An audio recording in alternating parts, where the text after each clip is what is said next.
প্রিয় দর্শক, আমি রয়েছি পণ্ডিতপুকুর স্টার চাপ অ্যান্ড রেস্টুরেন্টে।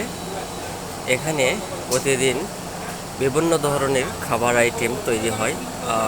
সকাল থেকে রাত পর্যন্ত চলে। আপনারা দেখতেছেন যে এখানে তৈরি হচ্ছে বিভিন্ন খাবার রয়েছে। এখানে তৈরি হচ্ছে খুব সুস্বাদু খাবার রয়েছে। এখানে পরিবেশটাই আসলে অনেক উন্নত। আমাদের গ্রাম অঞ্চলে কুমিরা ফরিদপুর এত সুন্দর একটি রেস্টুরেন্ট হয়েছে। আমরা আসলে রেস্টুরেন্ট মালিককে ধন্যবাদ জানাই। প্রিয় দর্শক, সকাল 6টা থেকে রাত 12টা পর্যন্ত খাবার পেয়ে থাকবেন। খুব যত্ন সহকারে পরিবেশন করে থাকেন। এই পাশে রয়েছে বিভিন্ন ধরনের খাবার।